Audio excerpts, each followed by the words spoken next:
that means it's time for us to get started because there's a lot to tell you today. As a reminder, please turn your cell phones off if you haven't already.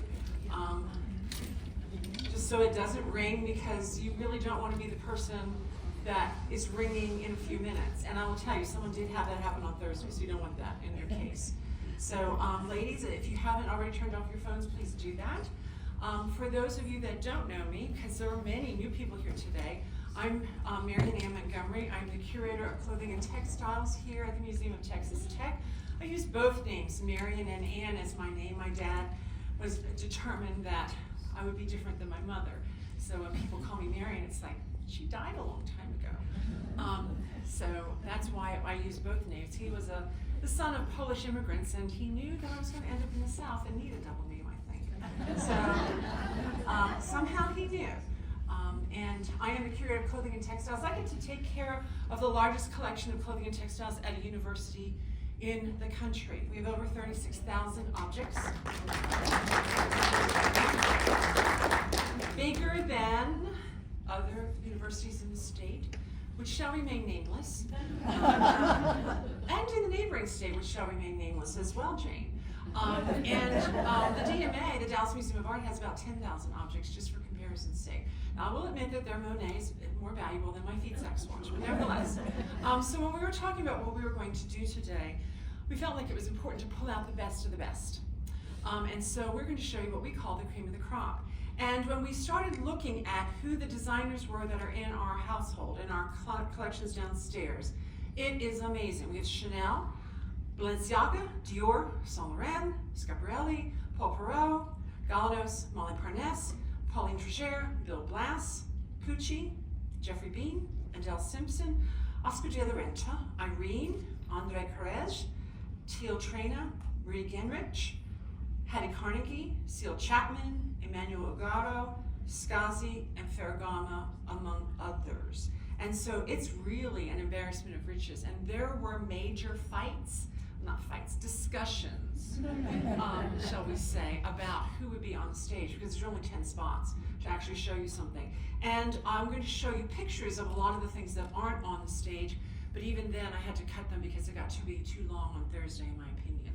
So why do we have this embarrassment of riches? Well, we have them because Betty Mills was the founding curator, and she partnered with the women of Lubbock, many of which had graduated out of the home economics school, as she had, and those women married well, and they brought to her wonderful designs. And some of those women included Carol Kruger Lane, whose father was a major doctor here in town. They had a home on 19th Street. Maxine Blankenship, whose father-in-law Wallace Blankenship formed the Wallace Theaters, of which Alice Healy has wonderfully restored the Wallace Theater in Levelland. If you haven't been there, you need to go. There's my advertisement for Levelland. Thank you very much. It's fabulous, and she's done an incredible job.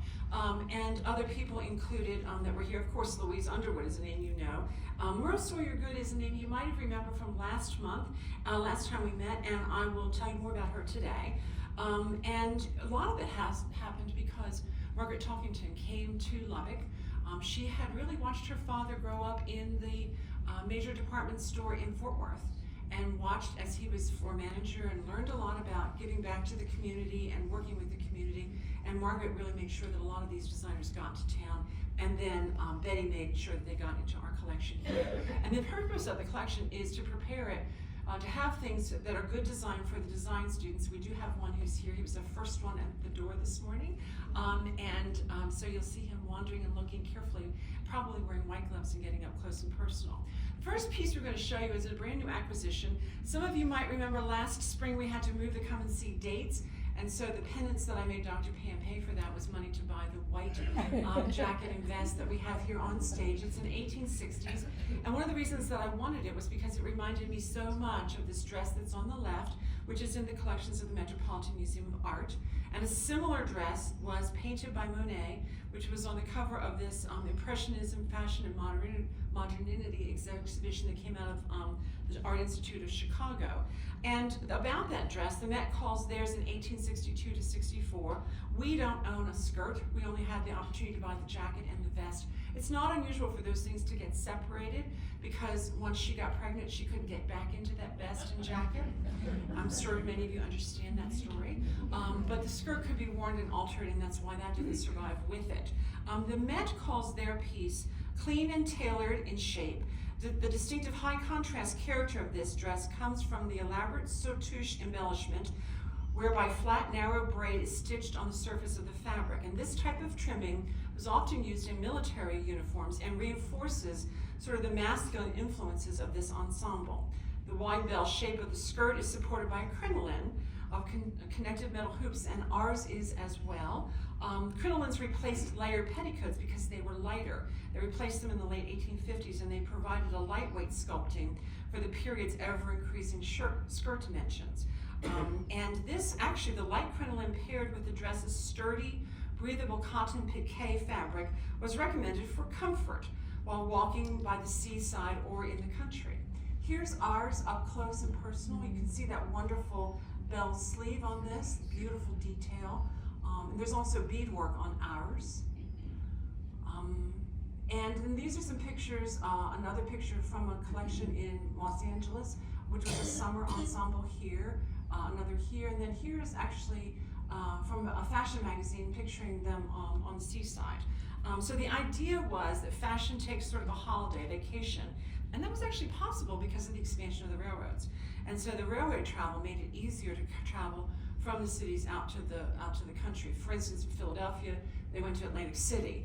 New York, they went upstate. Boston, they went out into the Berkshires. And so concessions in fashion actually were made as a result of this, needing to travel on trains. And new informal costumes like this afforded the wearers a little extra freedom of movement. Doesn't look like it to us, but it was to them. Here is Monet's work.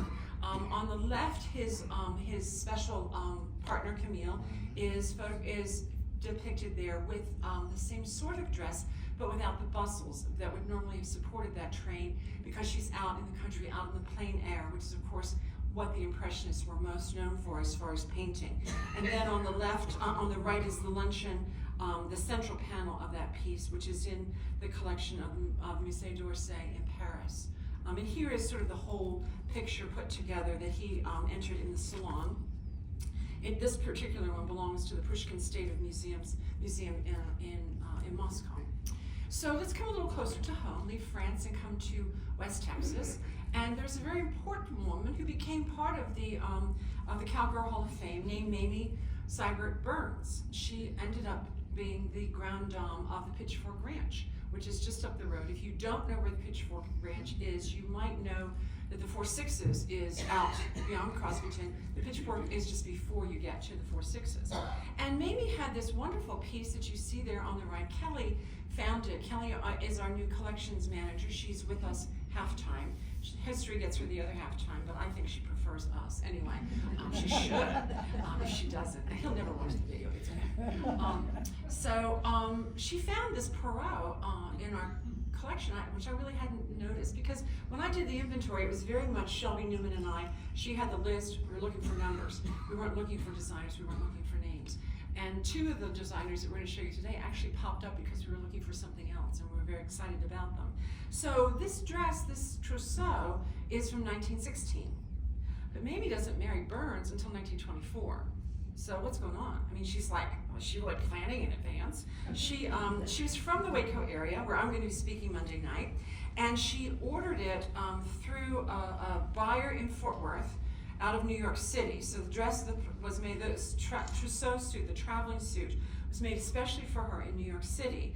And so I contacted the Cowgirl Hall of Fame and I said, hey, I need some more information about your honoree. Well, they're under construction, they're getting a whole new wing. And our partner out there, Victoria Hutchinson Deep, who used to be a graduate student here, said, you can't get to any of the records, sorry. So Zoe was here. Zoe is our history practicum student this semester. And she said, well, do we have access to newspapers.com? I said, yeah, do you know how to use it? Because I can use it, but I'm never as successful. And she was like, oh yeah, here, look. Oh, look. Oh, she had relatives in Houston. Oh, look at this. Oh, she had blah, blah, blah. here's the guy she married first. So now we know something about it. So let's talk about Poiret for a second, and then we'll tell you what Zoe found. Poiret was, he started in 1903 in Paris, and he was deemed the first modernist couturier, and many firsts can be attributed to him. One of his firsts was taking his mannequins, his models, his live models with him around with a trunk show. He was the first one to sort of do a trunk show. He also, as you can see from that outfit, there's not a lot of corseting going on in that. You don't have to be all trussed up, and so there's a lot of freedom of movement. We'll tell you a little bit more about that in a minute. So one of the things that Zoe found, and she thought this was kind of bizarre, that her father, Mamie's father, who you'll see a picture of in a few minutes, in 1892, which is 4 years before Mamie was born, her father took he took 5 cattle carloads full of cattle to New York, and he sold them, and he got a check for $10,510 in 1892. That translates to $374,343 today. Chunk of change, right? He passed a broker's office on Canal Street in New York, and he was accosted sort of by a man who drew him into a conversation and induced him to have his check cashed. The money was ostensibly put into a valise, and it was going to be checked. His new friend actually checked it for him on the train. Yeah. Mr. Seibert got a little concerned on the train and went to find the valise to find that it was full of green slips of paper. And he lost $374,000. But somehow he did manage to come back. Mamie was born 4 years later, and she was raised in the Waco area. The town that she was in is just a little bit north of Waco and still considered part of the metro Waco area there. You can see here on the right article that Zoe found, Miss Mamie, who is attending school at Mount Calm, spent Saturday evening, this is the one I love, at Mrs. Fuchs. She was accompanied home by blah, blah, blah, blah, blah, on motorcycles in the afternoon. After seeing Miss Mamie to her aunt's, the motorcyclists returned home. I tried to find out more about the motorcyclists, but doesn't that sound like fun? 1913, out in the no traffic, there isn't I-35 clogging the way to Waco. Not that I've ever had that happen. But anyway, so we were trying to figure out how she got to Houston, because when she came out here to West Texas, she came with Houston refinement and manners. We're like, she's from Waco. How's that happen? Well, she had relatives that were in Houston, and her aunt, her father's sister, became Mrs. Tom Paget, who is up here, Mrs. Tom Paget, who had parties for her daughter who married a major person. And the Pagets also gave a party for Willie Seibert, who is Mamie's sister, and their daughter Mabel marries Saunders, and they end up in Houston. So there's that opportunity for Mamie to be in a bigger town at that time with a little more society going on. And here's Mamie. Those are her life dates. She was from Axtell, but she attended school in Mount Calm, which is where J.W. Oates was from. And Mount Calm is just a little bit further east, away from Axtell. So you have Waco, then you have Axtell, then you have Mount Calm. And it had ties to East Texas, and so she was raised with those sort of refinements from that part of the state. There's some articles about her maternal grandparents coming in from California. Her mother had been out to visit them, they were coming in, and it also mentions in here that they were headed down to Houston to see the rest of the family. This article talks about a party being thrown for her. Miss Seibert to wed, Miss Mabel Chambers, gave one of the prettiest luncheons in the season when she announced the approaching wedding of her cousin, Miss Mamie Seibert, to J.W. Oates of Mount Calm. That's who she marries when she wears this garment designed by Paul Poiret. Apparently that doesn't last. We weren't able to figure out why. Newspapers don't always tell you that. But he lived until 1958, but they divorced sometime between 1917 and 1924 when she marries Burns, and we do not know why that happened or any of that story at this point. An interesting story to find out, maybe. But Mamie became the bride of Douglas Burns in 1924. He was a graduate of Texas A&M, which is important to him because he was, because our agriculturist in the room is saying yay, because he knew a lot about agriculture, and they ranched for 13 years in Dawson County before the call came through for him to take up the reins at the Pitchfork Ranch. But this article tells you about them getting married. The bride was attractively gowned in a spring suit coat suit of blue with henna hat and accessories. I think that's the color henna, not the henna that we think of from India. And they also mention Mrs. Paget, her aunt, and her cousin, her daughter, Miss Saunders. So those were the society people at the time. So in 1942, the call comes to D. Burns to run the Pitchfork Ranch. So he doesn't own it, he runs it. He manages the ranch for them, which is significant work. It is a large spread, it's an important spread in West Texas. And she becomes the first lady of the Pitchfork Ranch, which is one of the oldest and largest ranches. And she, although she was prepared sort of for high society, she brings that refinement here to West Texas. Here's the Pitchfork entrance, and the house at the time she lived there. This is the house again on the left, and the backyard on the right. Apparently, Mamie and Dee had an interesting relationship. He was often not happy about something she did, but he would roll his eyes and go forward, like creating this garden in the back, which I don't think he really wanted on the property, but she wanted the beauty of it. And here is D. Burns there at his desk, and Mamie getting ready for a Christmas event. In 1966, Dr. Grover Murray, who was the president of Texas at that time, I think it was still Texas Technological College, he was also president when it became Texas Tech University, right? Yes, I think. And he, Dr. Murray and Dr. Holden, who was the founder of this museum, discussed Murray's idea for a living history ranch headquarters to display living history on the campus. So Texas Technological College designated 12 acres in 1968.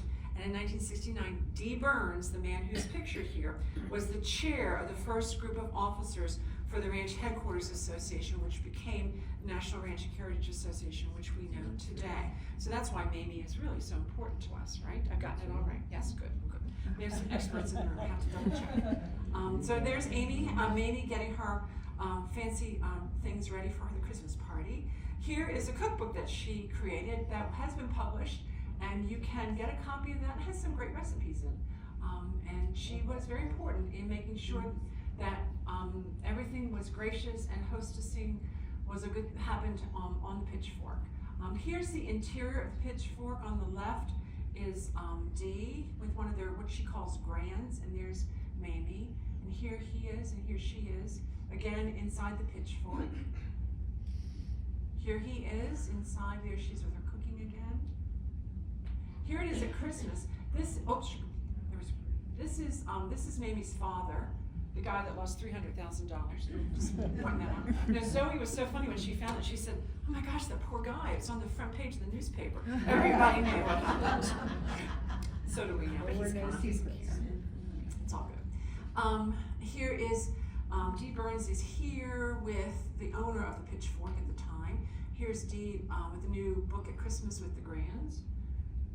And here she is. That's the picture on the right from her induction into the Cowgirl Hall of Fame in 1981. And then he, I believe, died before the Ranching Heritage was opened next door. But here she is. You can see her right there in the middle at the opening of the Ranching Heritage Center next door in 1969. So kind of fun to have something so elegant from Paris worn by a woman who came to be a grande dame in West Texas. Poiret, just to tell you a little about, he was known as La Magnifique, or the King of Fashion. He was enmeshed in the waves of changes that were happening at the beginning of the 20th century toward modernism. And so he designed costumes, interiors, textiles, and he was nothing less than a real force of nature. His first hit was a sumptuous kimono-style coat that hinted at what was to come, sort of simpler, less refined, less excessive. We don't have any of the tucks and pleats and bustles going on. And Poiret really sets the stage for Chanel, who moves forward again, making sure that women can wear garments that don't require corsets in them, and women get freedom from about 1910 until, right after 1947, when Dior comes back and puts them back in corsets as part of the new look. But that's another story for another day. So moving on to Chanel. Some of you know that we talked about Merle Sawyer last month in January, and this is her mother, Jessie Sawyer. Jessie's here pictured. Where's Jessie? I think this is Jessie right here. And here's an article from '64 that she wears a Neiman Marcus gown when she's going to the Democratic National Convention in Atlantic City, which nominates LBJ for president. And her daughter Merle also went to that, but it's interesting to me to see that Desi also had taste, and this was her Chanel dress that she wore. This is a picture of her here on the left, and she has what is called a pearl collar going on while she's meeting some dignitaries. So she was interested in fine attire and dressing well, and that really set the stage for her daughter Merle and her other daughter Fern. Desi's two daughters are Fern Sawyer. Those of you that know rodeo know that she's an incredible name in the rodeo world. Many of the rodeo women that I've met that are in their 60s were just all agog when they got to see Fern in the ring. And we have one of her outfits for the ring, and she had it designed in Hollywood by one of the major designers for Hollywood. I believe his name's Nathaniel Turk. It was all done out in rhinestones, and she had a pantsuit in every color except yellow, which was considered unlucky in the ring. And so that's one of Desi's daughters, and her other daughter is Merle Sawyer, who married Jeff Good of New Mexico, and this is her Neiman Marcus Chanel suit designed exclusively for Neiman Marcus that she purchased. And this came with its own pillbox hat, and you can also see down here that there were shoes that sort of match it. They're maroon, they're not the hot pink, which I think made a lot of sense at that time, not something really bright. And we do have another Chanel worn by Carol Cougar Lane. This is the suit that I went looking for her life and how long she lived. Her husband died in 1986. Bobby was the famous football player, and she lived for 11 years as his widow. So that's why I was out looking for his grave a couple of weeks ago and found that he, our famous football hero, and Carol are buried along with her family out at the old Lubbock Cemetery, which was an excursion for our household to find it.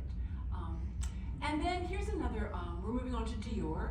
This was worn by Merle Sawyer in the 1960s. We first put it on, and when we first looked at the mannequin, we sort of thought, and then we poofed it out a little bit because it probably did have crinolines. Now, this was just worn by Merle in the 60s, designed by Dior. For those of you that are Dior scholars know that he died in the 50s, and that he was immediately, Saint Laurent came and took his place. But by the time this dress was designed, I'm pretty sure Mark Bohan had taken over for him, and so I think that's who the ultimate designer was of this outfit. And the other piece that we have from Dior is this blue hat worn by Louise Underwood. And Dior said, a hat is essential to any outfit. It completes it. In a way, a hat is the best way to express your personality. Without hats, there is no civilization. But Dior did not know about whiplashes in cars. He did not know about those head braces, we call them head rests, but really they are the reason, and the safety that's behind them is the reason that we don't wear hats, because you bump into those things every time you're in a car. At least that's my opinion. Now this hat, we had some debate about where the bow went, but I found this image from a Dior hat in an advertisement, and very clearly that bow goes in the front. We do also own a Mark Bohan, which was designed and purchased at Margaret's by Maxine Blankenship.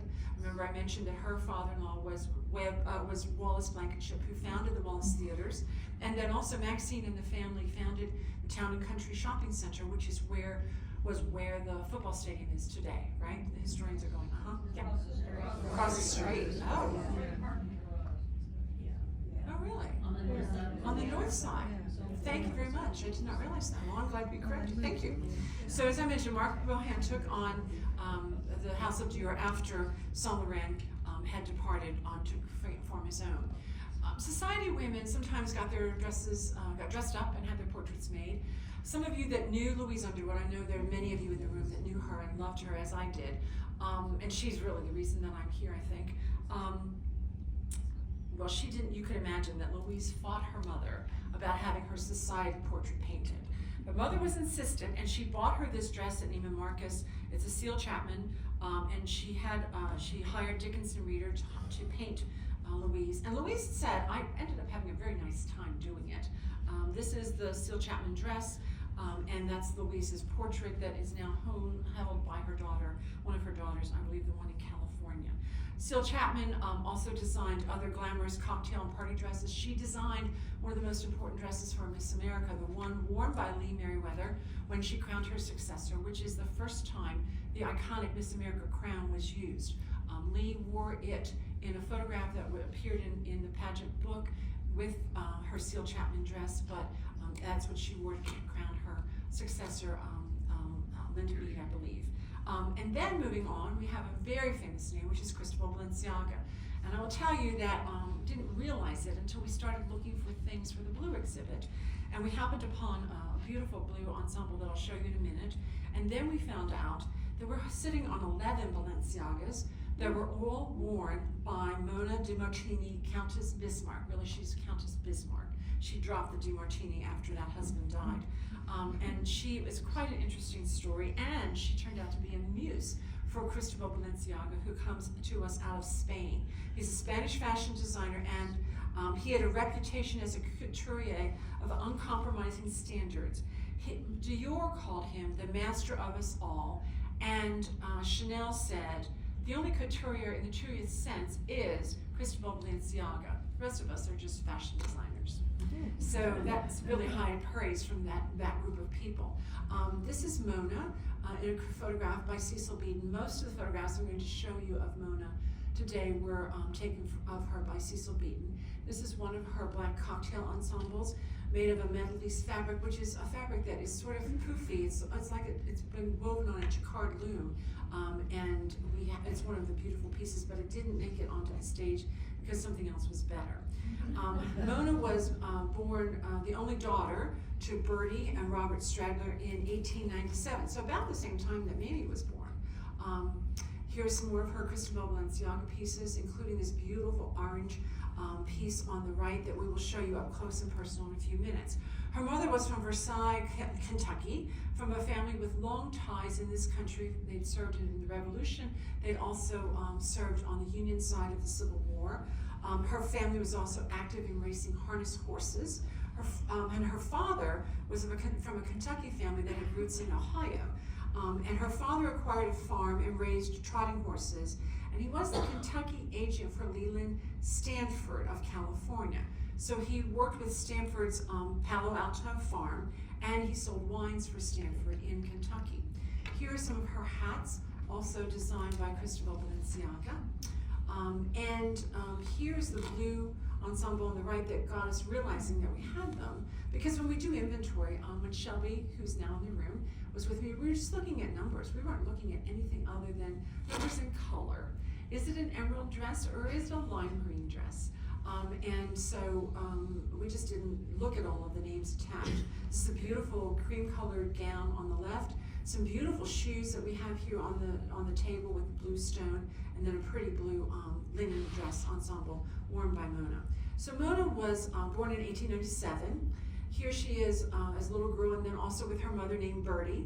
By the time Mona was born, they had a home in Louisville that was adjacent to Churchill Downs, right in the middle of horse country. You know, that's where the Run for the Roses is every year. She had a very traumatic childhood. Her parents divorced when she was just a little, not quite 5 years old. She spent time with her maternal grandmother, but her maternal grandmother ended up in an insane asylum, and her father at one point went after, very strongly after custody for her, and even took her away from school one day.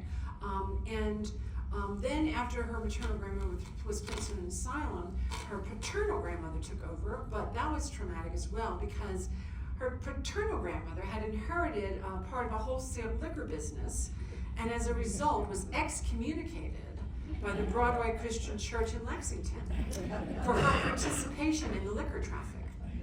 So her young life was really packed with a lot of chaotic, confusing things happening. Eventually, her father did regain custody after her grandmother, her paternal grandmother, who's pictured here, died. And he was a real source of stability for her as a child. He did as much as he could to provide a stable environment, but he was in the business, and he traveled a great deal. He secured property near Lexington, Kentucky, and remarried a woman who was socially prominent, and that was great. But by association, he came in touch with the people, and he bought this place called Forkland. His work came and put him in touch with the Schlesinger family, which was the wealthiest family in Milwaukee, in Wisconsin.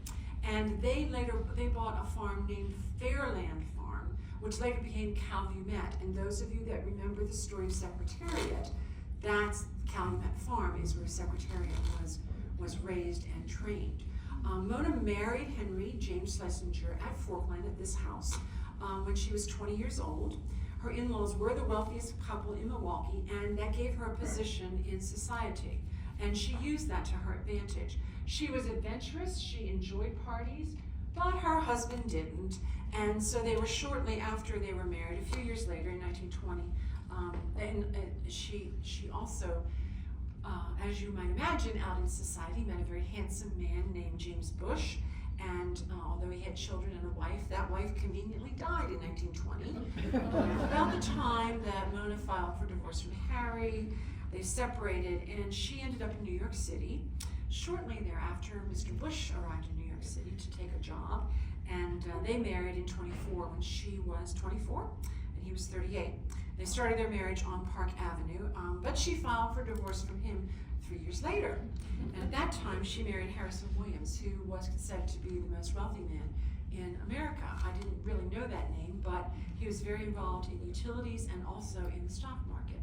And so she went from the wealthiest family in Milwaukee to the most handsome man in America to the wealthiest man in America. And that's only husband number 3. Hard to beat that. Yeah, she did well. Here she is in the 20s. They say that her eyes were just incredible, an incredible blue. And about the time she married Mr. Williams, things were changing in society, and there was the Cafe Society, and there was also the first edition of Emily Post's etiquette book in 1924. And everyone in New York followed that very, very carefully. Of course, they'd been trained by Mrs. Astor, so of course they were going to follow it carefully. And so they were mainly seen at dinner parties, balls, theater, opera, and that was recorded regularly in the newspaper, in the society columns that were very much a part of the newspapers at the time. And she also appeared regularly on the pages of Vogue. The Williams bought this beautiful home on Long Island. It had 94 acres. The landscape was tended by 50 groundspeople. It had 5 greenhouses and 2 vegetable gardens.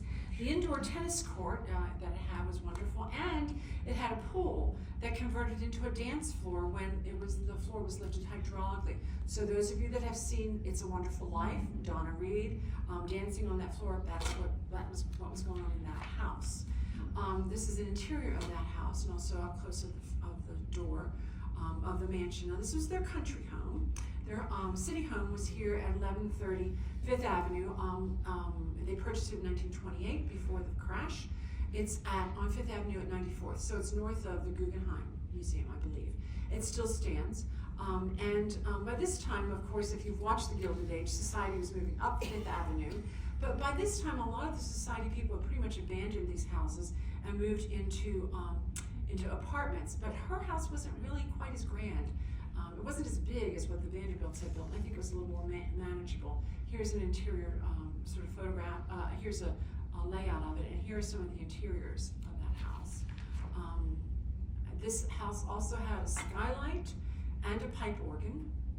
Cecil Beaton wrote about this house in his book, The Glass of Fashion, and he remembers it as nothing ever being tattered.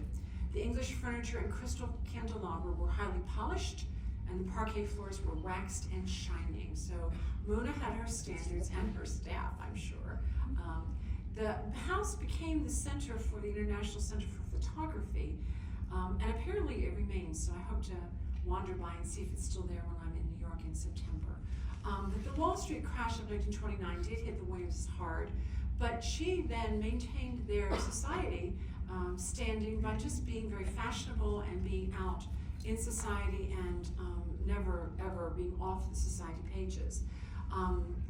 Here are some more pictures of her. She was part of the Social Register, but in December of 1933, the Paris designers Montgomery, Balenciaga, Molyneux, Lanvin, Vionnet, Lelong, and Chanel named Mona the best dressed woman in the world. And again in 1934, I'd never really heard of her prior to finding these garments and finding her bio. In America, she appeared on Eleanor Lambert. Eleanor Lambert was the New York couture group, international up in New York, and she had her on her best dressed list 9 times between 1940 and 1957. In 1958, she was retired to the Fashion Hall of Fame, along with Queen Elizabeth II, the Duchess of Windsor, Somebody was wondering who that was. The Duchess of Windsor was the wife of Edward, who had given up the throne for the woman that he loved. Mrs. William S. Paley, that's Babe Paley, as in CBS money. Mary Martin, Irene Dunn, and Claude Colbert were also retired. So, of course, she spent a lot of money at the Paris fashion houses, but she also had the taste that went well. The other thing that helped her was that Condé Nast, who, as in Vogue magazine and all of those publications, was a friend of theirs, and he was very much involved in the stock market. And on his death, he owed Williams, her husband, millions of dollars. So it's not surprising that he was regularly putting Mona and her trips and her house in on the pages of Vogue. And even after his death in 1959, there's a whole spread in Vogue magazine. I couldn't get really good pictures, so I'm sorry that these are a little fuzzy, but these are the pages of Vogue in 1959. Beauty, continuing, Countess Bismarck. One of the things that they mentioned in this was that she wore a cellophane dress from Schiaparelli, and I could not find her in one of those, but here's someone on the streets in Washington wearing it. And then on the right, that's Peggy Guggenheim. Peggy Guggenheim, as in the Guggenheim Museum in Venice, who was very much involved with a lot of the avant-garde artists at the time. Here's another picture of Mona, and Billy Baldwin said of her, we in Baltimore really, really, really loved her because she was the Southern Belle. She's from Kentucky, and she projected Southern manners, and we were very proud of her. But as you saw with Louise Underwood, when you're a society woman, you need to get your portrait painted. She had had her portrait painted by some people, but now it's time to get a really good artist and a really well-named artist.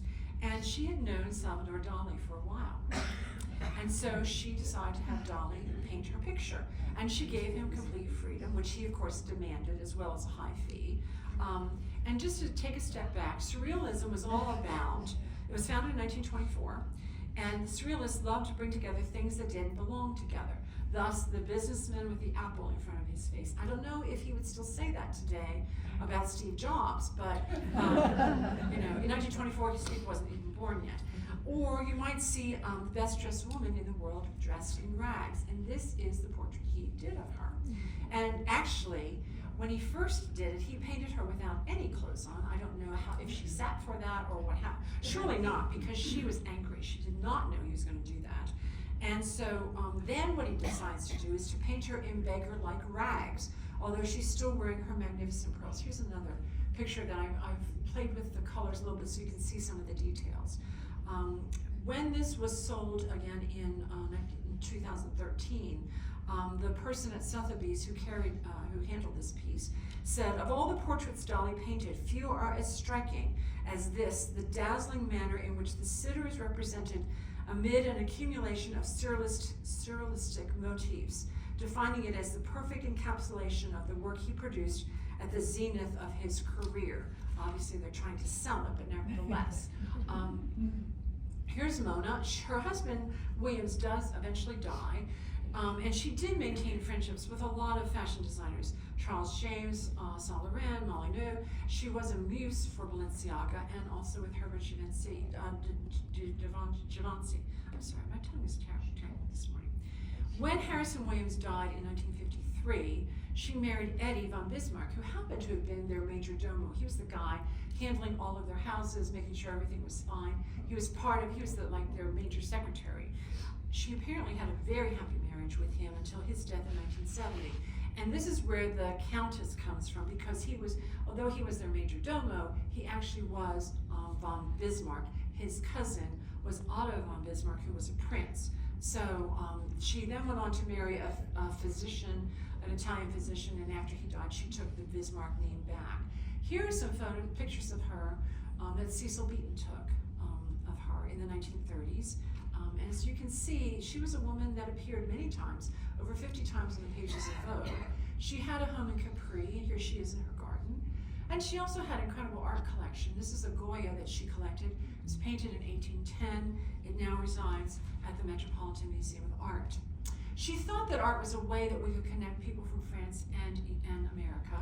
And she thought that if she had American art in Paris, that people could appreciate that. And so she turned her Paris home into that. And the Dali was sold, when it was sold, in order to raise money for that particular center, but it fell on hard times and it closed in 2022, so it is no longer there. But that's sort of the story of Mona from Kentucky, who ended up marrying very well, I think, and dressing in Balenciaga.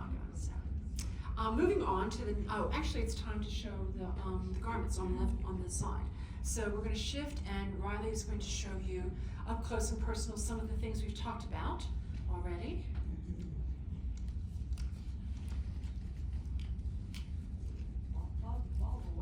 Yes, ma'am.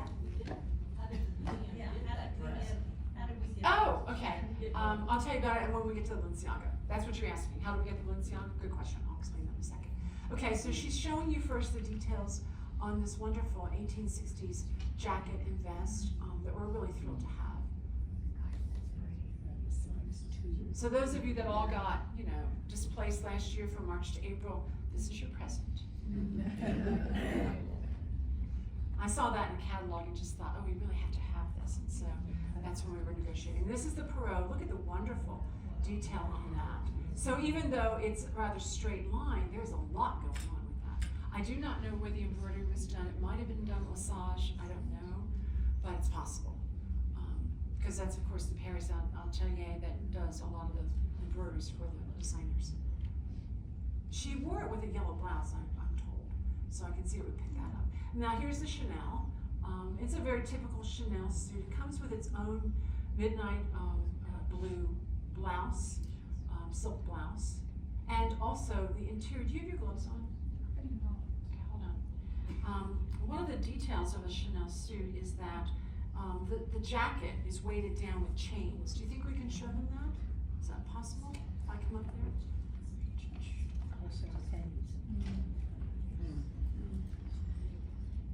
You see the chain there? Okay, it runs the whole length of the suit. You see the chain here? I'm sorry, I'm getting out of your way. But it runs the whole length of the jacket all the way around, and that helps to keep it in place. It's a huge sign of it being a Chanel piece. And then she's going to show you the Dior. The girls had the Dior dress, and they sent me pictures. I thought, it just looks kind of sad. And then they went back and they poofed it out with a crinoline, which I think was really more appropriate. And I can just imagine that Merle had a great time in that. Beautiful lace on it.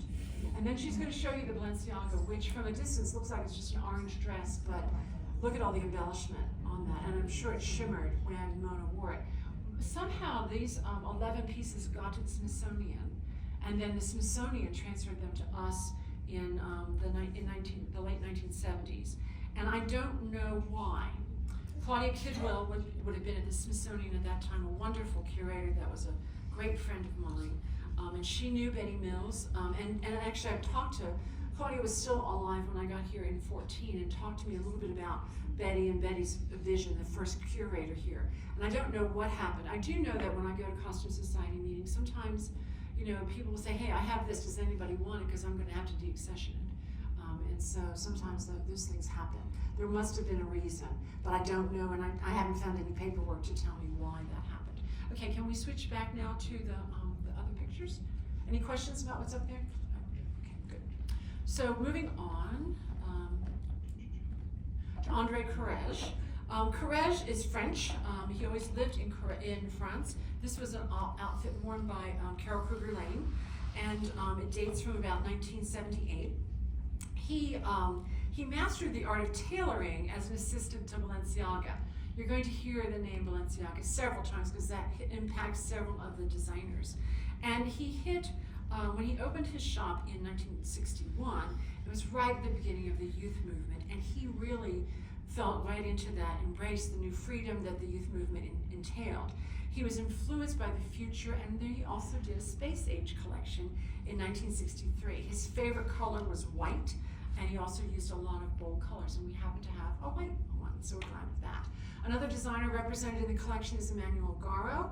This piece was worn by Dale Underwood. I don't know any of you that, if you knew Dale, some of her dresses that she wore even as a 70 and 80-year-old woman are just full of zip and vigor and vim, and you think it must have been worn by a 30-year-old, but no, it was worn by Dale Underwood. And she of course, she was from Tyler, came to West Texas by marrying Fred Underwood, and she was always impeccably dressed and carried herself with an elegant grace. She was one of those, and this is an Ungaro that she wore. Ungaro was a French designer who began working at the house of Cristobal Balenciaga at the age of 25 before he quit to work for Courage, whose piece you just saw. And then at the age of 28, 4 years later, he opened his own house. And he's known, and in fact, that house still operates today and does things that seem very wearable. Dale, this outfit was brought to her by Margaret. You're going to see another of the ones that Margaret bought for her. And Margaret had quite a talent because she was buying for Dale and her sister-in-law Louise, and she was often knew that they were going to be attending the same events. So she had to make sure that the dresses weren't the exact same dresses. This is a Galanos, a James Galanos. This was worn by Merle Sawyer Good,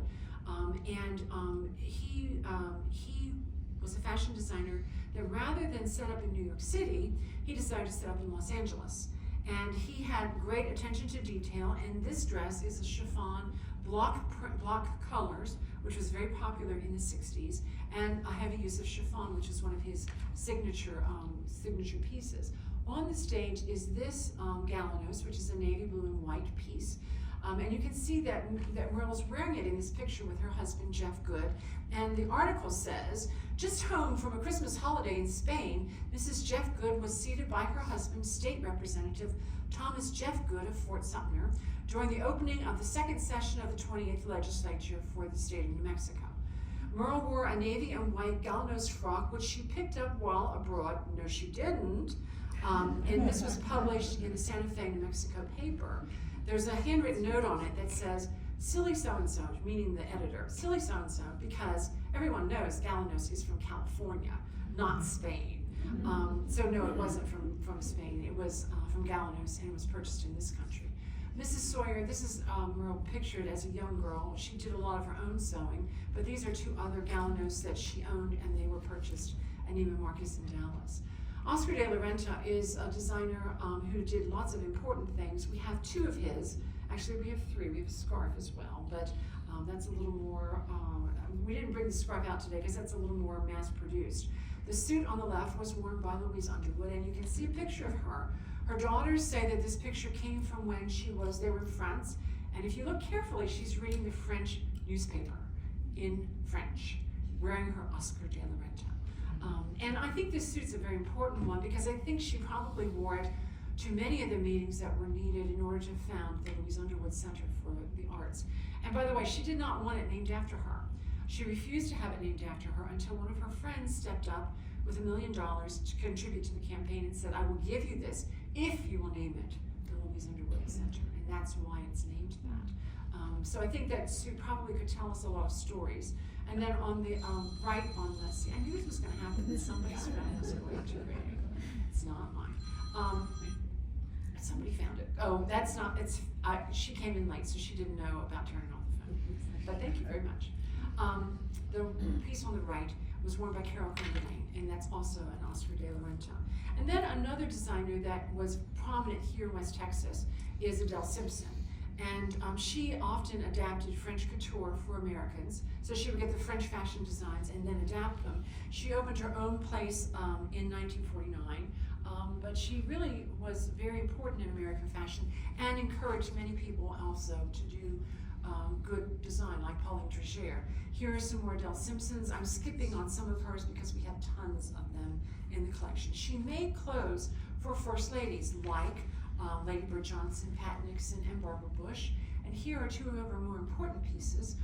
The one on the right, on the left, I could not find a picture of Lady Bird Johnson's yellow suit from the day of Lucy's wedding, no matter how much I searched. But here she is. It's all yellow. It's by Adele Simpson. It is on the steps of St. Patrick's Cathedral in New York City, I believe, which is where, right before President and Lucy went in for the wedding of hers to Patrick Midget. And then on the right is the Adele Simpson that Pat Nixon wore in 1973 for her husband's second inaugural. By then, he's already mired down with Watergate, and he resigns by August of that year, so a very short period of time. But that dress is at the Smithsonian, I believe. Another designer in our collection, wait a minute, I'm sorry. Yeah, it's Irene. Irene did both of these for Carol Cougar Lane, and Irene was an American born from South Dakota. She made her way to Southern California by 1927 and started dressing as an extra in films, and then married someone in the film industry. So some of her designs were used in film, and notably Gaslight and the movie Easter Parade. And these are two of the designs by Irving that we have. We actually have more, but in the interest of time, we're going to move on to Teal Traina. Teal Traina had a shop in New York, and he said, over my door should be a sign that says, we've trained all the best designers in the world, because a lot of people came through there, including Jeffrey Bean, Malcolm Starr was involved, as I'm pretty sure Bill Blass was through there as well. Here's Jeffrey Bean, who is really a neighbor to the east. Jeffrey was raised in Louisiana. He went to Tulane Medical School, had his 3rd year completed. He was from the family of doctors, and he decided he wanted to be a fashion designer.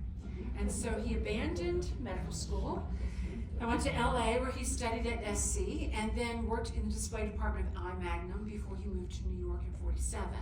And he designed many beautiful things. He went to Paris, where he studied in the House of Model New, worked for them, and then came back to New York in 1949, where he worked for Teal Traina before opening his own shop in 1958.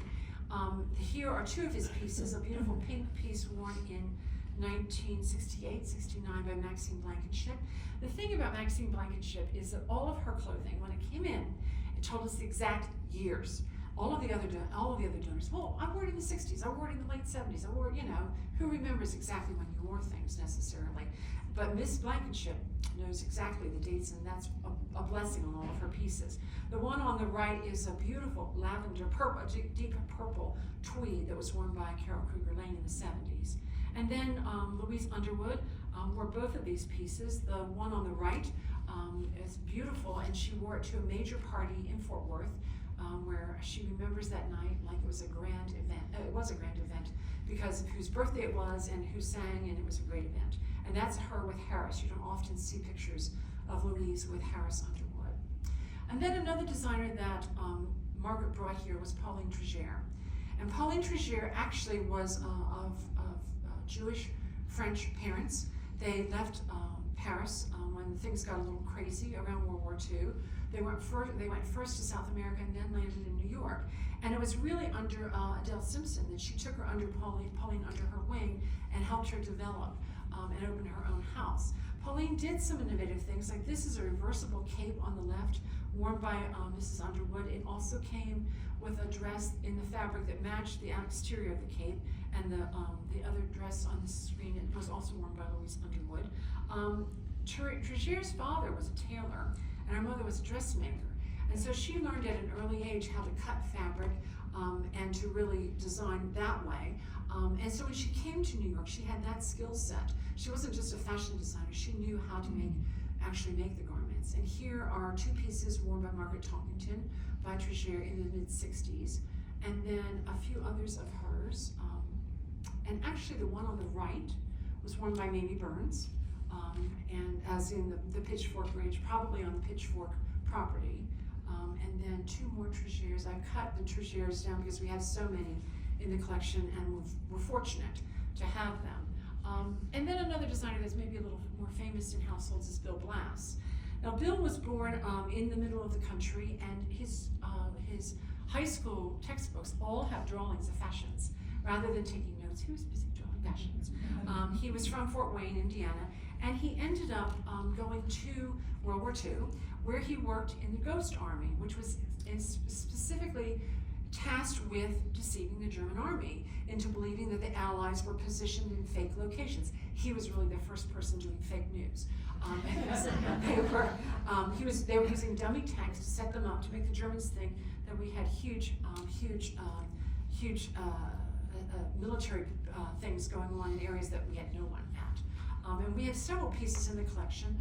One of the things that he was known for, in particular, this ensemble was worn by Miss Arnold Kremen, whose husband was a major physician here.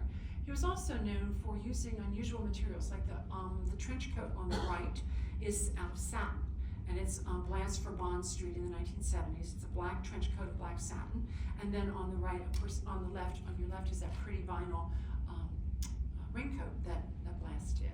And then moving on to Scazzi. Now Scazzi was born Arnold Isaacs, and he decided to change his name to Scazzi when he got into fashion. And all I did was reverse the name, reverse the numbers. And this beautiful blue Scazzi was worn by Dale Underwood. It was selected by Margaret Talkington for Dale to wear to the Assembly Club presentation at the Lubbock Country Club for Dale's granddaughter, Jennifer Underwood, when she made her debut. Scazzi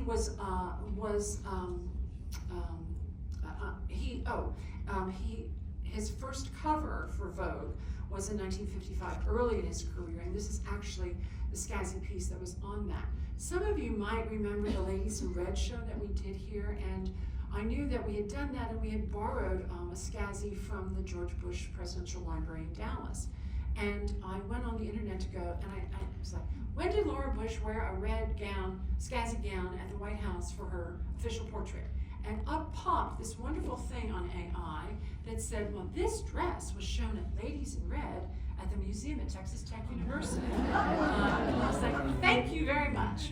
So I guess I'm happy that AI jumped in. But you can see George and Lyra in that picture at Christmas. And then you can see the dress there on the right. When we unpacked it from the Bush Library, we were taking condition report pictures. And you can see the Scazzi label right in there.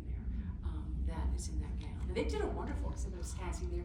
Also, the Museum of Fine Arts Boston did, and there's a nice book written by their curator at the time, who also spoke here when we did that exhibit. Another famous designer is Adolfo, and this is one worn by Dale Underwood. He was from Cuba, and he came to America, started out as a milliner making hats, but then decided to start making dresses to go with the hats. He opened up his own millinery house after he got some kudos for his hats, but didn't think he was getting enough credit because he was under someone else's design label at that time. He opened his own house, and he was really known for elegant suits. And we have this one elegant suit that was actually first collected across the way in the fashion design department here. But he also designed for people like Nancy Reagan, and he did the red Adolfo dress that's at the Smithsonian that she wore to President Reagan's second inaugural. And then we also, surprisingly enough, have something by Rita Gingrich. This was worn by Maxine Blankenship in 1965, and those of you that are of a certain age will remember Rita Gingrich. Let's see, we have no children in the room, do we? I don't see anyone under the age of 15. Rita Gingrich is really known for his topless bathing suits, but we don't have one of those. We have this instead, I know. I don't know how to show it anyway. But we do have one of his. And then we get to Pucci, who's one of my favorites. Pucci was an Italian aristocrat who becomes a fashion designer, a politician, and he's known for his geometric prints. And you can see them in both of these pieces that were owned by Carol Kruger Lane. At the age of 17, he travels to the Winter Olympics in Lake Placid with the Italian ski team, not to ski, but because he was really interested in their fashion. He had 2 years at the University of Milan. Then he studies agriculture at the University of Georgia in Athens, Georgia. I don't know if he meant Uga or not, but like, really? This Italian's coming to study agriculture. He was given a full scholarship to Reed College in Oregon in return for developing a college ski team. And when he was out there, he started designing ski clothes. And so he designed some ski wear for a friend, a female friend, that was photographed by Tony Frizzell, who was a photographer for Harper's Bazaar, and it got into Harper's Bazaar. The ski clothes on these pages were designed in Italy by Emilio Pucci, and who is an expert and passionate skier. They have been produced by White Skag for Lord & Taylor. So he gets into this, he moves into swimwear, and he's really interested in stretch fabrics and beautiful colors. And Stanley Marcus comes up to him and says, take these beautiful prints and make them into blouses. And they sold like hotcakes. So here are two, one on the left, worn by Maxine Blankenship in 1959, purchased at Neiman Marcus, and the one on the right, worn by Louise Underwood, also purchased at Neiman Marcus. And so he becomes really, really known for his prints. Two of the others, Pucci's that we have in the collection are these, and then Braniff. Some of you might remember the Braniff Airlines. In 1965, they wanted to update their image, and so he was selected to design clothes for their flight attendants. And here you have some of what he designed. I think many of the pieces reside today at the Freedom of Flight Museum, the Flight Museum that's at the edge of Love Field there in Dallas. And I think a lot of things went into that collection. I'm pretty sure that the Dallas Historical Society got some too, but more likely you'll see it at that Airway Museum. And then Pucci also his designs were picked up for Barbie. And you can see the space helmet there on the, those were the helmets that the actual flight attendants got to wear. And if you had a short pixie haircut, they looked really great. So great stories. Moving along, Elsa Schiaparelli is a very well-known name, particularly for hot pink. And here are two pieces that we have of hers, two hats. Those are all that we have. Her creative spirit continues, and some of the things that her runway's showing, you really look rather wearable this time through. Sometimes when you look at high-end fashion, you wonder who is going to wear it except at Halloween. But this one looks like you could actually wear it, so it seemed to me. Another name in the collection is Hattie Carnegie, and here's a hat worn by Maxine Blankenship. Hattie Carnegie came from Vienna, Austria. When she immigrated here in 1892, she decided by 1909 to rename herself Carnegie, taking the name of the most wealthy man in the country. She didn't marry Andrew Carnegie, she just took the name. And, but she did become the first designer to create special collections for wholesale to the department stores. And she dressed many, many important names. She couldn't really sew a pattern herself, but her sense of style and taste sparked her rise from her humble beginnings as a Jewish immigrant to really being the center of a fashion empire. So we haven't really shown these dresses, so let's switch now and let Riley show you some of the dresses.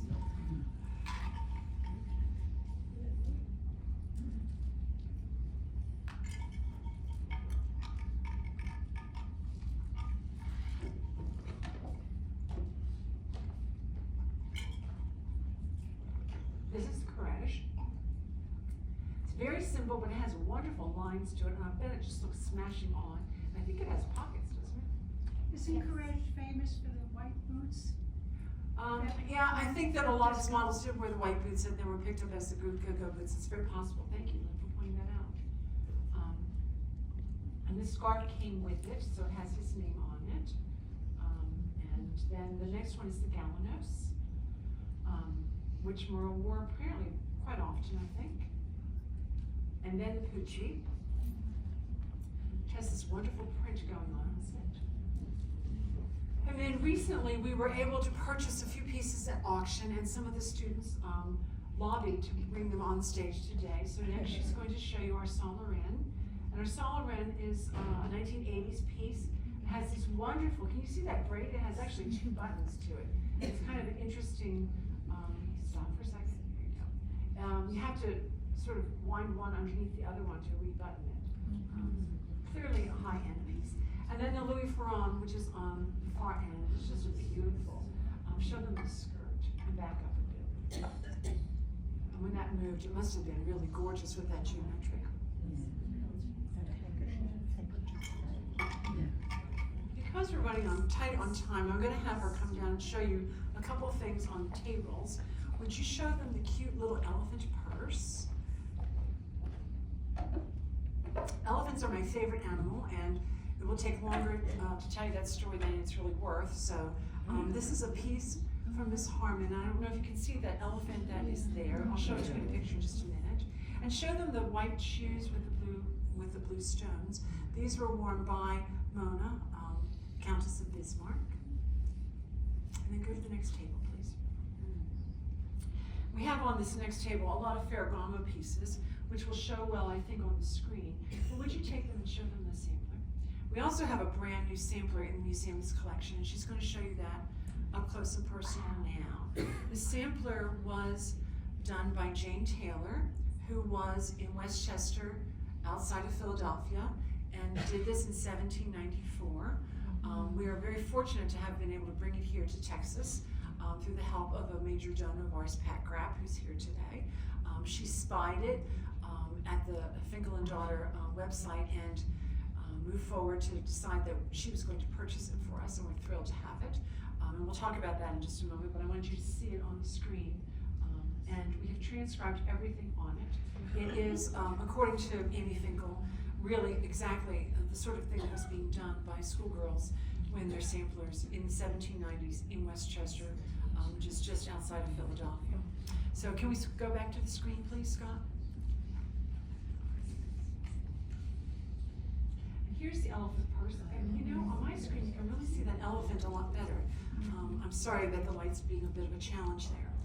When it comes to designers, we of course have Salvatore Ferragamo shoes. On the left is a pair of blue shoes embroidered with gold that were worn by Louise Underwood, and they are actually on exhibit right now in the blue exhibit. But the other shoes there were also Ferragamo's, and they're here with us, worn by her sister-in-law, Dale Underwood. Maybe to the same party, I don't know, I'm not really sure about that.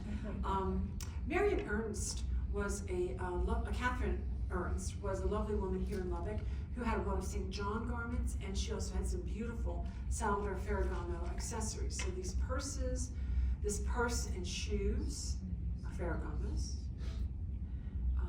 as are these purses, which date from the 1990s. Now obviously Salvatore Ferragamo himself was already deceased, but the line continues. And then I mentioned our new acquisitions. We have the Saint Laurent coat from the 1980s, and we were able to acquire these because we had a little money left over. As some of you know, we have been trying to build an endowment here from the time I arrived, and every honorarium I earned from public speaking, and every book I've sold, all of that money has gone into funds here at the university, and rather than me taking them personally. And the intent has always been to establish an endowment. I'm very happy to announce that the Lynn and Mark Stoll Family Endowment has been established for the the curator of Clothing and Textiles, which is wonderful, and Lynn is here, and we want to thank her very much for that. And then we also, that other money that we raised through my honorariums and from donations, amounts to about $64,000, 44 of which can be moved into a quasi-endowment, but that left some $20,000, which we started to spend, which is why Mrs. Grapp and I were talking about samplers, which is why I looked at the auction that the Saint Laurent came out of, and then this Louis Ferrand. And we still have a little bit more to spend at an auction in May. So we'll be showing these pieces that we acquired in the Clothing and Textile Gallery next May, probably. And so this is Louis Ferrand on the left, which you saw on stage, and the Donald Brooks on the right. And then upstairs I want to mention, because I don't want you to miss the SACWA show. The Studio Art Cultures of America is all about fiber art, artists that work in fiber, and they put together an exhibition called Stitch Punk, based on the whole idea of steampunk. Sandra Stevenson, who's in the room, is a member of the Caprock Art Cultures, and I think Ellie Krennic is here as well. And they use their funds to come to the table and say, we really want to have this come so the students can see fiber art. And they gave us some money, which Dr. Pam matched. And this is one of the pieces, The Habitation of Mr. Morris. And the artist said, the gentleman in the picture represents William Morris of the Arts and Crafts movement. And the artwork at the bottom left is derived from one of William Morris's wallpaper designs. And the theme is the ever-growing conflict between the purposeful and slow work of the hand, which he and his wife and daughter all purported and did, and the mass production and industrialization of the 19th and 20th centuries. So that's sort of the story behind that piece. And then on the theme of elephants, this is based on the elephant, the mechanized elephant in Nantes, France, based on some of the drawings of Jules Verne and Leonardo da Vinci. And this one just represents that elephant just in fabric and stitches. And then this fun rocket hopper by Sue Sherman says, she said that during a visit to the Falkland Islands, we saw the intrepid rock hopper penguins that were hopping all the way up the cliff from the sea to their nests. A playful voice in my head thought the job might be a little easier with a jetpack. So Fly Penguin thinks it is a treat, but apparently some of the penguins down below were kind of disapproving. Anyway, the new is not always welcomed. Last time we talked about the fact that all of our quilts that we owned prior to December 31st of 25 have been uploaded to the Quilt Index. And you can see us represented there on the bottom left line with our Susan Robb quilt. And as we talked about cream of the crop, my husband said, you must get Susan Robb out and show her. And so that is why she is on the stage here on your right. Susan Robb quilt was made in Arkansas. It was made for her stepsons. It was made on a plantation that we know had slaves working on it. And we also know that it shows the Southern point of view during the Civil War. So if you look over here on the right-hand side, Scott, can we have the house lights up just a little bit for this? Thank you. Can you see the pelican here on the stoop? This yellow pelican, which was representing the South. And it's pushing the spread eagle, which was a symbol of the Union, off the stoop. So that's very clearly the Southern point of view is going to win this war. We are going to dominate, and we are going to win. There's also one of these groups of soldiers is one Confederate soldier leading a whole group of Union soldiers off. And the yellow dog, which is up there upside down, was the yellow dog on the farm.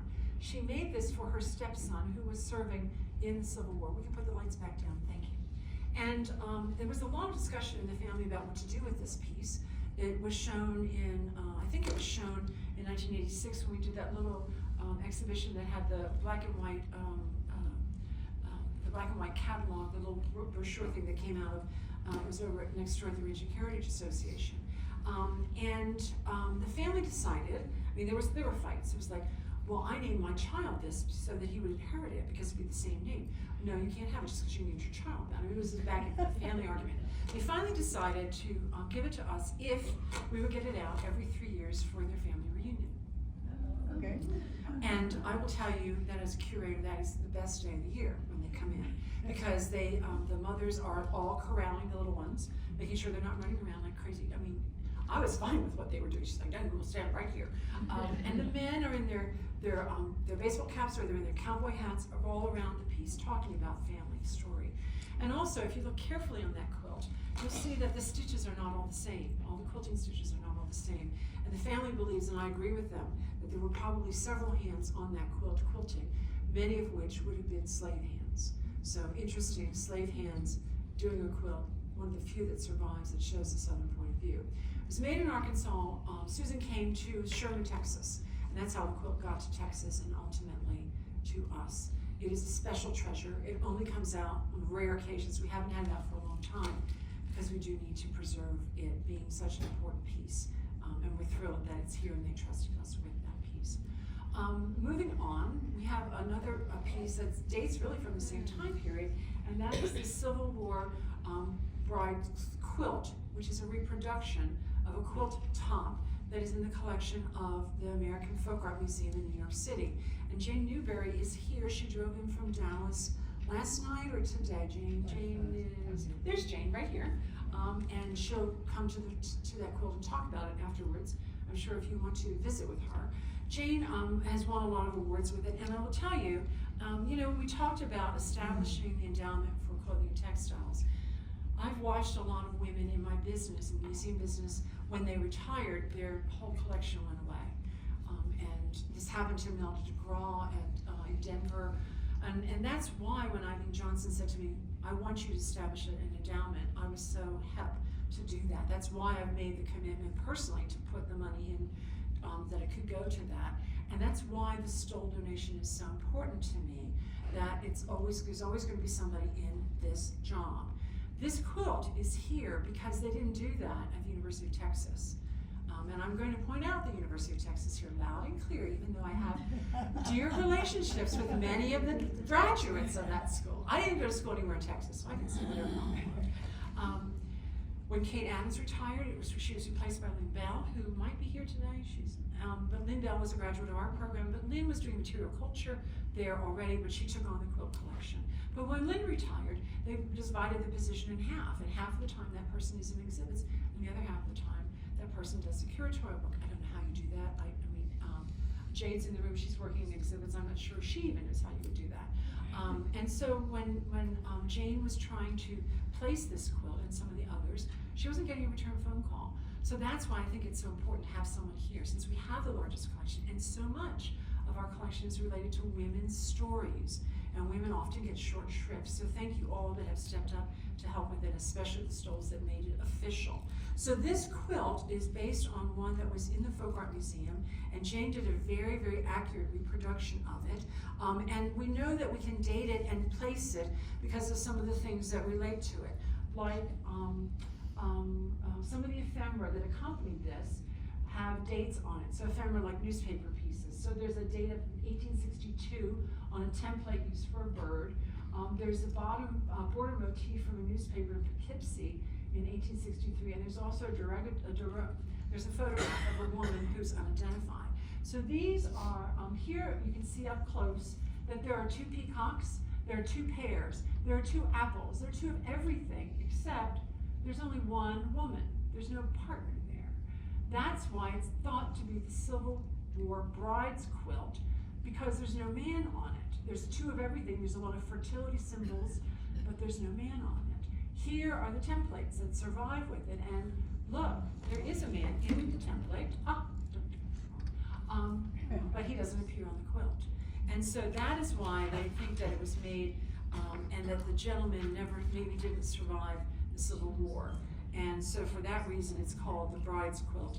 And when Jane delivered it to us, you're going to see a picture of that. She gave us all of the background information, from some of which I've drawn from today. Here is one of the details showing the elephant in the lower part. And when I saw that, I said, we will definitely show that at the March Come and See, because elephants are a favorite of mine. And it is known that from 1860 to 1863, there were ads in the local paper from New York City along the Hudson that Hannibal, the famous elephant, was performing in the Van Amber traveling circus.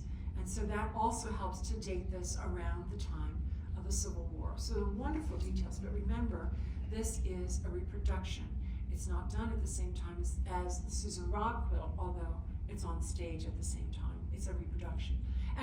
And Jane's reproduction represents really what was happening at the end of the 20th century, because people are starting to discover the value of antique quilts, but they can't purchase all the ones that they want, and so people do head down the road of reproduction. And here's Jane with her quilt at some of the shows that she showed it in the Dallas area, and here she is on the day that she brought the quilt to the museum here. You can see Jade was working with us then, and I'm there. And can you see down here in the lower left, here's this wonderful notebook. That's chock full of all the patterns that Jane used and all the background research that she used to create that from the American Folk Art Museum. And so we're really thrilled to have a quilt that's so beautiful and so detailed and with so much background information. So I want to move on to the other 2 quilts that are on the floor here.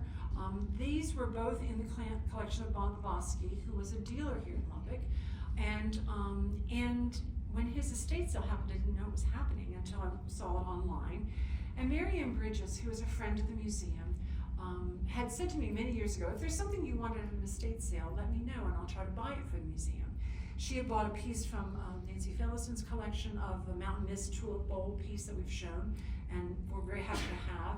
And so when I saw that, I called her on the phone and I said, are you still willing to do that? And she said, oh, well, I was over to that sale last night for the dealer's open house. And I thought, oh, they're all gone. But this quilt, which is called, it's called Cartwheel Quilt, that's the pattern name for it in Brackman. It's also called Dinner Plate in Women's Day a little bit later. This is beautifully, it's in beautiful condition. I think it dates from the 1850s. Here's a little close-up of some of the quilting on it. It's a little uneven, but that doesn't detract from the beauty of this quilt from a distance. And this is one piece that I saw online. And then this piece was also there, this beautiful blue and cheddar and oxblood piece. Now this is done in what we call the King David's crown. So that block is called King David's crown. That block is like, this is the block right here. And this is cheddar, which made me think, oh, it's Pennsylvania. But then when I talked to my quilt history friends, they said, well, notice that it's cheddar and oxblood. It's not just cheddar, it's that red maroony that's going with it, which we call oxblood, this oxblood here. And so that really argues for the South. And I was thinking because the blocks were small in the 1890s, and they said, no, look at the border being curved, and also the binding is light. That argues for a 1925 to 1950 date. And well, is the back patterned or is it solid? Because cheddar and oxblood are really more of a southern thing than a Pennsylvania thing. If it's Pennsylvania, the backing will be a small check, but it's not. It's a solid, just like the binding is, the same color. So that argues for something from the South, second quarter of the 20th century. And if you look carefully at the piece, if you come up and look really carefully at it, you'll see that all the points don't exactly match, which I kind of love about it, because it really makes it kind of dance. A lot of women in this room are going to look at that and go, I cannot stand that quilt. It could be that some woman got it and didn't like it, and that's why it's in such good condition. But I will tell you, when we had it in the hallway to photograph it, and one of the female students was like, I don't like the color, right, Kylie? You just didn't like it. And one of the young men who's in the graduate program came walking down the hallway and said, so what do you think about this quilt? He goes, oh, I love those colors. So it tends to be something guys like a little bit more than girls like. But I happen to love it. I think it's beautiful. And we really appreciate Nancy's kind gift. And then if you look carefully at the border, you'll see that it's been quilted with the same King David pattern that you see here. So, yeah, it's really sumptuous. Mary Ann didn't really like this one, but I knew that it would get a lot of play, and then it would just really pop on the wall. Unfortunately, our lights are out in front here, so you can't see it as brightly as I'd really like to show it to you.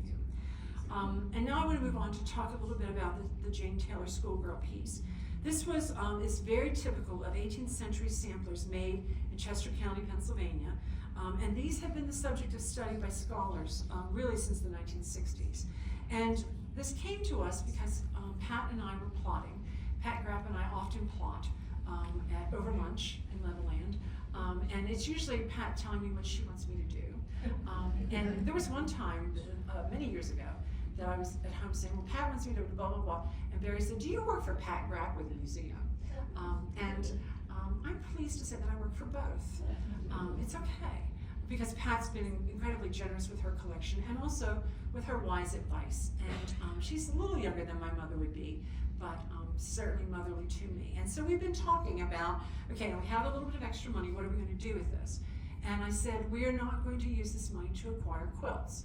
And I know there are people in the room that will just like, you're glad you're sitting that I didn't say that. But we're not going to acquire quilts because the Lisa Erlandson collection will fill in all of our holes. If we're going to spend any money, we need to spend it on something that we don't have. So we need to buy early things that happened before West Texas was settled, so that's before the 1870s, and we need to buy major fashion.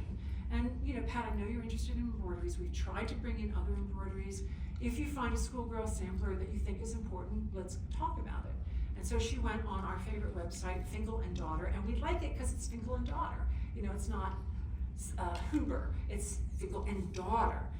And she came back to me on Sunday and she said, okay, this is the one I think we should get. It's $5,800. Okay, there's money in the budget, we can do that. And I will admit I was a little lukewarm because the pictures were not as good as what's in person. And I showed it to Kelly, who's our new collections manager. She's with us half-time, thankfully. We'd like her full-time, but Cameron in history still has some time on her. And I showed it to Kelly, who went, oh my gosh, it's absolutely fabulous.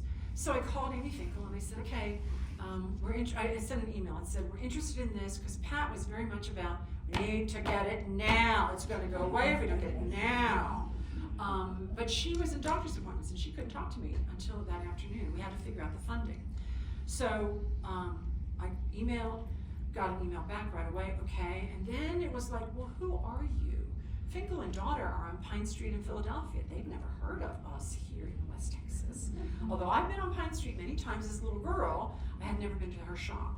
And because I was raised in Bucks County outside of Philadelphia, we would go to Philadelphia regularly. And so Amy and I started down the road of who knows who and all of that, and she finally agreed that we didn't know what we were talking about down here. And then I did have a few credentials that were reasonably good. And then she found the book that we wrote in, he even bought a copy of it, but she held on to the piece. And Pat, I'm just going to tell the story because I just love this story. I hope you're not embarrassed by it. But I said, Amy, I can't get to Pat till this afternoon to know how we're going to pay for this. Would you hold it? Yes, I will hold it. And so Pat and I got on the phone after her doctor's appointment and we agreed. She said, I will pay up to, you know, I'll give you up to $4,800 toward it. So that way you only have to sort of save $1,000 out of your auction money. And I said, okay, sounds great. I'm going to send you an email that says that, and we're going to agree to it. And I said, but before I hang up, I wouldn't be doing my job if I didn't say, Pat, why don't you just give the whole $5,800 and then it's a gift of Pat Grant? And she said, I do not need those kudos. It's fine. I said, okay, fine. Okay, hung up, wrote out the email, sent it off to Pat. Now it took a while for the response. And I'm like, did I do something wrong? Because usually she's like really fast about things. Came back about 45 minutes later with a note that said, I have decided to pay for the whole thing. So thank you very much, because it does. You can see on the screen that this piece really is well done. It already comes to us archivally framed, so we don't have to do a thing to it. And it came with a whole stack of research information that Amy had already done on it. So we are really, really thrilled, and we can't wait to show it off at a real public event more than just this here. So I wanted to show you some of the other things that have come in from auction. Yes, of course. With the embroiderers, please look at that fabric and consider the difficulty of maintaining your tension on that fabric. So Pat said, in case you couldn't hear, with the embroiderers in the room, make sure you look at this piece and the fabric in particular and the difficulty of maintaining the tension on this type of fabric. So yes, please do that. Jane, as it turns out, the woman that did this, lived a long life. She lived until the age of 93, and the Westchester newspaper at that time, when they published notice of her death, called her a very estimable woman. She birthed many children, and some of which went on to be important physicians in the Philadelphia area. So, well, we're fortunate to have this piece. I have not told my friends in Chester County yet that we have it, and that's just quite all right. They don't need to know yet.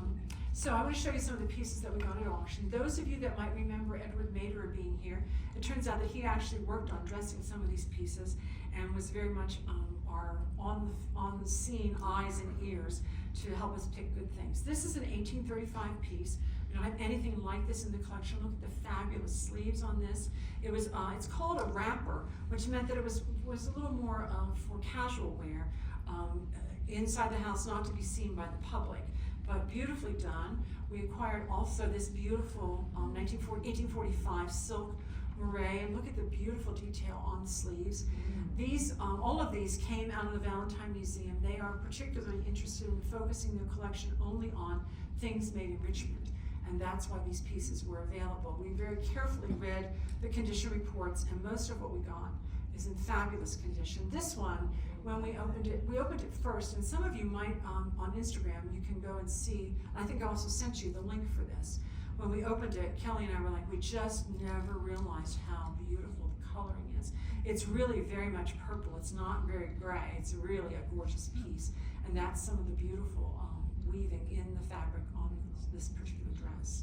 And then here are two pieces from the late 1850s. They came with the pelerines that would be worn as a jacket over them, and the beautiful self-trimming on these.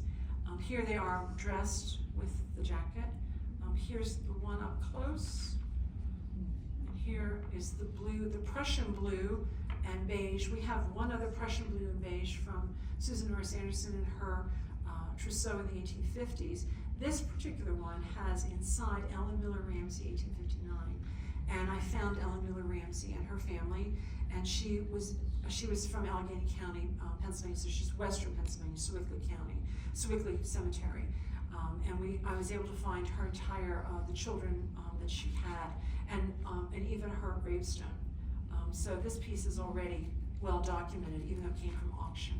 And then we had a little extra money as we were bidding, and found these two gorgeous orange and midnight blue pieces, party dresses from the 20s.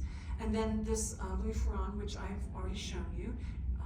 And then the Donald Brooks. Edward really loved this Donald Brooks. He loved the print on it, but I really was interested in the Ferrand. And we had, these things went for less than I expected. So we had a little money when this Halston came up. It's a halter gown of midnight blue cashmere, and it is just stunning. There is an exhibit of Halston right now at the Ellen Noel Museum in Odessa through March 22nd, if you're interested in going. And then this is Mary McFadden. It's based on Fortuny with the tiny, tiny pleats, although her pleats are not nearly as tiny as his were. We did bid on a Fortuny that went at the very end. We didn't know we'd have any money left at that point. It went for $19,000, I think, and we didn't quite have that much left in the budget at that time. And then we wanted to get some more modern things, and so here are some machinos from Italy, from the 1990s to 2000 time period. I love this skirt with a little detail on it. And then this jacket on the left has that wonderful braided detail on the pockets and on the collar. And then here's some the other lot of machinos that we were able to acquire. And this looks like something you might wear to Vegas, I'm not sure. The CC around it stands for cheap and chic, which was one of his names. Is that the skirt? And then the skirt is really sort of like a comic book. So we will be showing those in all of these, and hopefully a few others that we will acquire in May at the next auction at the Clothing and Textiles in our gallery in May of 27. And so just to let you know what's going on, Nancy Johnson's exhibition, Timeless and Repurposed, continues through May the 11th. The Stitch Punk exhibit will close on May the 3rd, and that's the one that's been sponsored in part by the Caprock Art Quilters. Blue by Design, blue is my favorite color, and so I just decided it was time to do a blue exhibit. And as I showed all the things to Andy, he said, it's not gonna all fit. You're gonna have to split it in half. And I was like, no. And then I realized that was a really good idea. So now I don't have to pick anything until May of 27, because we have the next exhibit designed. So the first iteration is here until October 18th, and then I'll change it out, and the next one will go to May. And then upcoming events include what is an art quilt? This is to go with the Safwa exhibit. Alyssa Banks is a lovely woman, one of my best friends. She's from Dallas. She is an art quilter, an art fiber artist. She also does art books. Her books have been acquired by the Smithsonian, by the New York Public Library, and by major collectors in Los Angeles. She's going to be upstairs in the Klein room. This room is already going to be doing something else on April the 9th. She'll be in the Klein room, so you'll have to come in the front door, and she's going to talk about what is an art quilt. Because what is an art quilt? How's it different from what's on the stage here? And you'll need to RSVP for that. Those of you whose email addresses I have, you'll get an email from me right after spring break with a phone number. That room only holds 88 people. So you'll want, if you really want to come, you do need to respond to that, and don't be calling Becky on the last day of before to say, then I come in. Dressing the Abbey from the Downton Abbey is, that exhibition is a paid admission up front. It's here until April 27th. And then as part of the Downton Abbey, the Museum Association is holding a tea party on Tuesday afternoon, the 31st of March, from 3 to 5. And for the $50 ticket, you get your own teacup, I understand. So I've been here 12 years, and I thought it'd be good to take a step back and sort of look at what we've accomplished in the last couple years. So we've brought in some major collections. The Pat Nichols Cotton Research Collection was the first of 5,600 pieces of printed cotton. We're still the largest collection of that anywhere in the country. And then Pat Graps honored us by trusting us with her needlework and her needlework tools collection, for which we did an exhibition. And then Linda Fisher, who's also in the room, is a very prolific quilter. We have over 75 quilts that she made herself, and 7 needlework pieces that were done by her as she was getting ready to do her master's in embroidery. We have 2 quilts made by Ellie Krennick, who I believe is also in the room. Actually, we have 3, but 2 that she gave us. Then we have the needlework of Pat Cron, who is part of the embroidery group. We have Marcia K. Lackey's collection of Mountain Mist batting wrappers, batting wrapper quilts. Alice Larson gave us some wonderful Vera scarves, but also some very important quilts, some of which are based on the Mountain Mist batting wrapper. Janine Harmon, just recently out of the Dallas area, gave us her fabulous purse collection, which we're still processing. And we know that Lisa Erlinson has promised her 450-piece vintage quilts, 18th and 19th century quilts, to the museum. And she's going to be here for the George Strait concert and bring us a few more for the collection. And then we now have the Jane Taylor Schoolgirl sampler. So some very important things have come into the collection. And then the Nancy Johnson. We have more than 110 pieces of hers. And she is talking with the Southwest Archives about her business records going there as well. So we would have a lot of her things here on the campus. And then the quilts of Pat Conley, which are very modern and machine quilted pieces, among other things. We have the 19 things we bought at auction. And as far as writing, I've written 85 articles that have appeared on the Quilt Show blog. It reaches 100,000 people a month. And the Quilt Guild of Dallas, the largest one at the time, on 85 different quilts in the collection. We've done at least 4 exhibits at the South Plains Mall. I've done 22 exhibits with Andy, and for those exhibitions I've written 4 books. There is the Miss America exhibit and publication, There is the Pat Graff exhibit and publication of needlework tools and needlework. And as over the years, you heard me talk about the graduate students. There have been 21 of them that have gone through this program and are all doing really good things. It's really interesting to find them and watch as they're going on. We have all of our quilts up online on the Quilt Index. We are the 6th largest grouping on that Quilt Index. And our research library has been digitized and is available online. Thank you to the library on campus and also to Gail Modrell, who helped us get that information together. We've photographed over a quarter of the collection so that we can digitize the entire collection online for people in the future. We've expanded our storage for quilt collection. We have increased the value over almost $1 million of the collection. That's the value. I guess I could have valued some of the quilts or dresses more, but I was trying to be honest.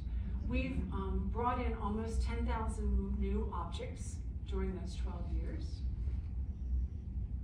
Our programs and articles and exhibits have reached over 1.5 million people for 10 years, because we didn't start all the articles until a little bit later. So we've reached over 15 million people through that. And then I think the next one is Come and See. We've done 38 different Come and See programs. Can you believe that? 38 different ones. I've repeated them twice, so that's 76 times I've stood here. We've shown about 800 objects, so that's 800 things that might not have gotten out of the basement. We've had over 3,000 people attend, and there have been over 770 different people in this room. Some of you have come more than once, so but you still count as one of the 770 people, individual people. So we've accomplished really a whole lot together, and your encouragement has really made all the difference. Just showing up is valuable to me. That we have almost 80 people, we have over 80 people in the room today, and that's really like a nice statement that you value the hard work, because Come and See takes a lot of Saturdays and evenings to get it together. Some of you know that in Texas, you can retire when your age and the years of service equal the number 80. And I reached that in January of 2025. But I thought it was really important to stick around and do the Erlinson exhibition and also the Johnson exhibition. And now that those are done, it's really been a privilege to be here. I've loved every minute. I've loved working with the collection. I've loved putting together all this work for you, and I really do like standing up here giving speeches.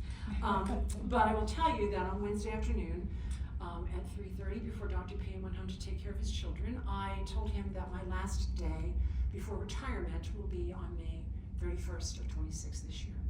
So this really is the last Come and See, and I'm sorry about that, but I feel like God is calling me to do other things. It's been a great run, but I feel like I'm being called, and my husband, some of you might know, works for a company in Dallas. They pay him more than twice what I make. They have been asking him to come back to train the young bucks for a while. So we have purchased a home in Carrollton, the town that we first were in when we were married 40 years ago, and getting it remodeled. And I hope that you will give my replacement the same encouragement and patience that you gave me. I didn't know everything I know today. I will tell you, there was a time when Louise Underwood sat back there and said, "No, that dress that up there." No, I didn't wear it then. It's not a coat, it's a dress. I mean, and she was still patient, still talked to me afterwards. So I hope that you will give the person that follows me the same sort of support. I will tell you that Come and See was named by Blair Mooney, who was a minister at our church in Dallas, and he said when he retired, "Don't call me and complain.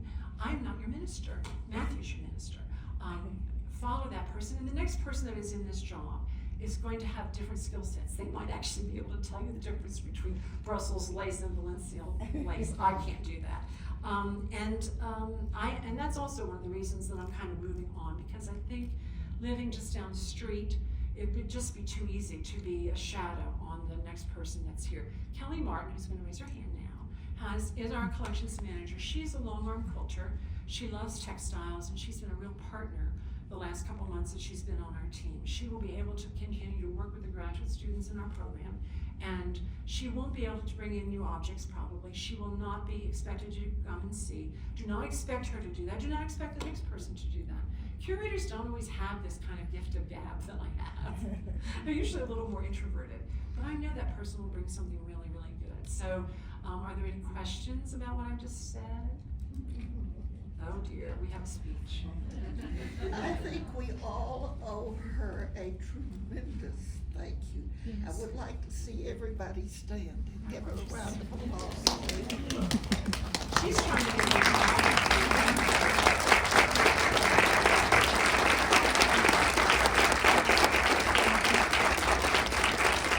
Thank you very much. I really appreciate it. But we do have 2 more slides. Are there any other questions? She's just getting, are there any other questions? Yes. The quilt, was it from Bob Badasky, Uh-huh. did you say? Yeah, I didn't know how to say his name right. Yeah. I saw his estate sale online and I went, wait a minute, I've been in that house. I know who that is. Oh, Yes. yes. He had great quilts. Yes, ma'am. How do you store all this? Oh, well, it depends on what it is. So the Susan Robb quilt is rolled because that's the storage that we had. Jane's, because it's newer coming in, actually these 2 also will be folded with tissue in them and put in boxes in the new quilt room because we've run out of storage space for the rolled quilts. The dresses, everything that we got at auction except maybe those 3 pieces from the 1850s will probably hang on padded hangers behind area that's all blocked off from light, so the only light that gets on it. And so things really become sleeping beauties, is what happens. They come out and they dance for you for a little bit, and now they're going to go away from light a little and in climate control. We were really fortunate here to have such a good building with a team that really keeps us at a good temperature. So that's how we store things. Some things will lay flat, like the 1850s trousseau dress worn by Susan Norris Anderson is flat because it's in bad condition. So, but we try not to bring in anything in bad condition now. Anything else? Did I see anything else? Okay, so what am I going to do? Well, I'm going to disappear into my sewing room.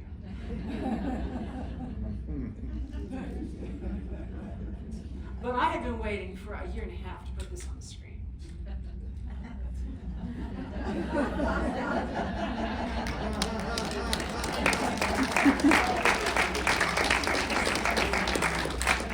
Thank you very much. Your presence really makes come and see.